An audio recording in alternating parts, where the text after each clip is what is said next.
Assalamualaikum warahmatullahi wabarakatuh. Kembali lagi dengan saya Zuria Ramadhani Subhan.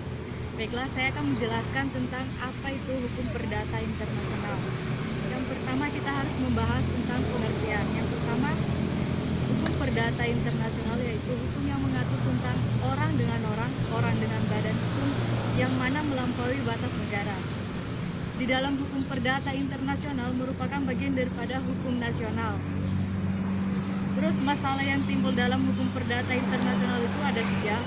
Yang pertama, menentukan hukum mana yang berlaku, menentukan pengadilan mana yang akan diajukan penyelesaian sengketanya, terus menentukan hakim mana yang akan melakukan penyelesaian sengketa. Ruang lingkup hukum perdata internasional juga terbagi tiga. Yang pertama, ilmu yang mempelajari hukum perdata internasional yang mana gunanya untuk penyelesaian sengketa. Yang kedua, menyelesaikan sengketa di mana penyelesaian sengketanya ini berdasarkan hakim mana yang akan ditentukan dalam perkara tersebut dan pengadilan mana yang harus diajukan pokok perkaranya. Di dalam hukum perdata internasional itu sumber hukum perdata internasional ada dua. Yang pertama, sebelum kemerdekaan dan setelah kemerdekaan. Sebelum kemerdekaan itu ada 5. Yang pertama dalam pasal 16AB, 17AB sama 18AB, 131IS sama 163IS. Pertama saya akan menjelaskan tentang pasal 16AB, yaitu pasal yang mengatur tentang hak status kedudukan seseorang atau domisili seseorang. Pasal 17AB mengatur tentang benda tak bergerak di mana benda itu berada. Yang ketiga, 18AB mengatur tentang perbuatan melawan hukum di mana perbuatan itu dilakukan. Yang keempat, pasal 131IS yaitu mengatur tentang pembagian hukum mana yang berlaku bagi 3 golongan di dalam hukum perdata, yaitu orang timur asing, pribumi, sama barat. Pasal 163 yaitu mengatur tentang pembagian 3 penduduk di dalam hukum perdata. Yang kedua, sumber hukum perdata internasional setelah kemerdekaan itu ada 3. Yang pertama, berlakunya hukum sebelum kemerdekaan. Yang kedua, Undang-Undang Pokok Agraria tahun 1960. Yang ketiga, Undang-Undang Pasar Modal. Aliran-aliran dalam hukum perdata internasional juga ada 2. Yang pertama, aliran internasional, di mana aliran internasional ini mengandung unsur asing. Yang kedua, aliran nasional, di mana penyelesaian sengketanya kembali lagi ke masing-masing negara atau hukum nasional masing-masing warga negara atau domisilinya. Terus di dalam hukum perdata internasional juga kita mengenal dengan titik taut. Menurut Sunariati, titik taut itu hukum yang mengatur setiap hubungan peristiwa, baik itu peristiwa di bidang privat maupun di bidang publik.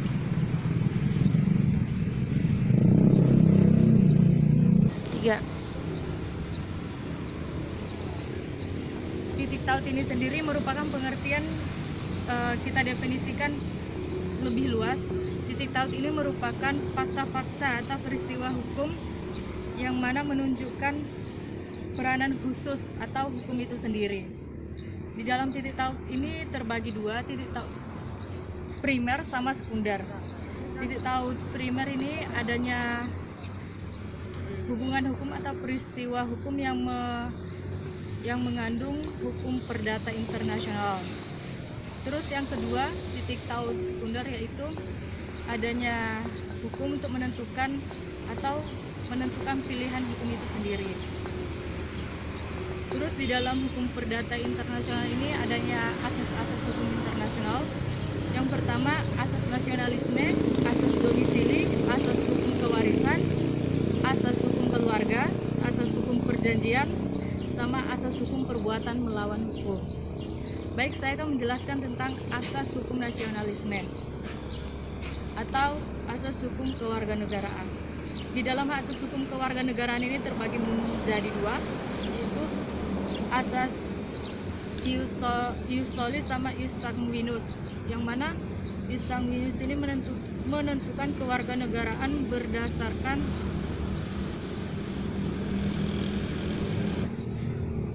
di mana asas sanguinus ini mengatur tentang kewarganegaraan, yaitu ditentukan berdasarkan keturunannya. Yang kedua, asas ius solis, yaitu kewarganegaraan berdasarkan tempat tinggalnya.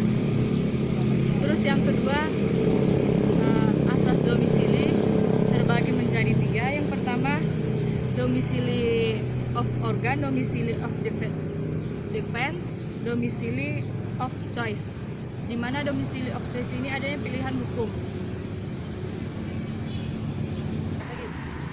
Asas domisili of origin, yaitu menentukan tempat kediaman berdasarkan tempat tinggal permanen. Yang kedua, domisili of dependence, yaitu menentukan tempat tinggal berdasarkan ketergantungan, sama domisili of choice, yaitu menentukan tempat kediaman berdasarkan pembuktiannya, di mana pada saat persidangan dia dihadirkan. Terus yang ketiga, asas hukum kewarganegaraan itu ada tiga. Yang pertama, asas hukum keluarga itu ada tiga. Yang pertama, lex loci celebration, di mana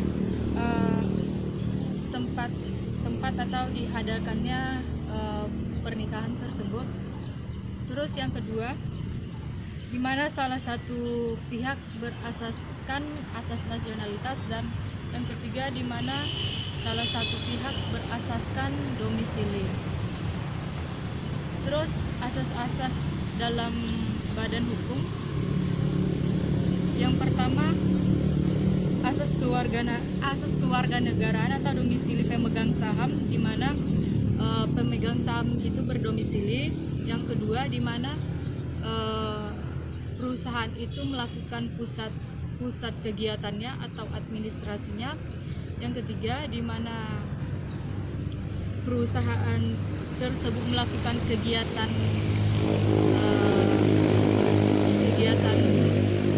barang atau jasa, penjualan barang atau jasa, di mana asas ini dikenal dengan asas centre exploitation.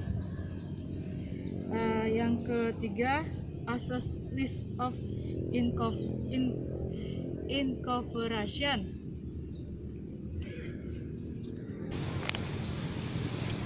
Selanjutnya, asas hukum benda. Yang pertama, benda bergerak. Yang pertama, saya akan menjelaskan benda bergerak, yaitu hukum di mana si pemegang hak atas benda berkewarganegaraan. Yang kedua, hukum di mana si pemegang hak atas benda tersebut berdomisili, dan hukum di mana benda itu berada. Terus dalam benda tak bergerak, di mana benda itu berada, di situ hukum berlaku. Yang ketiga, benda tak berwujud. Yang pertama itu di mana si pemegang hak berkewarganegaraan atau berdomisili. Yang kedua, di mana gugatan atas benda diajukan. Yang ketiga, di mana perbuatan perjanjian atau perbuatan hukum dilakukan. Yang keempat, di mana sistem hukum dipilih.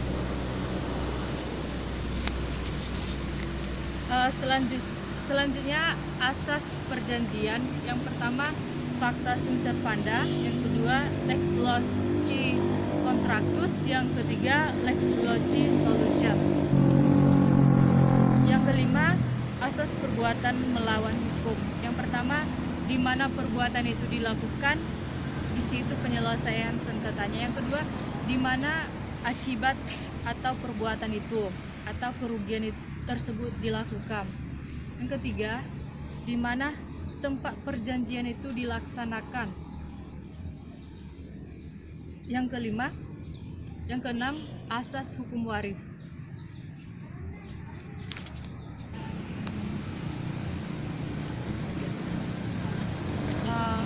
Yang asas perbuatan melawan hukum, yang kedua itu di mana akibat atau perbuatan itu dilakukan, yang ketiga di mana keempat pihak yang dirugikan berdomisili atau berkewarganegaraan.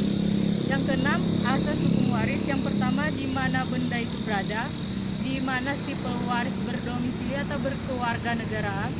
Yang ketiga, di mana si pewaris meninggal dunia.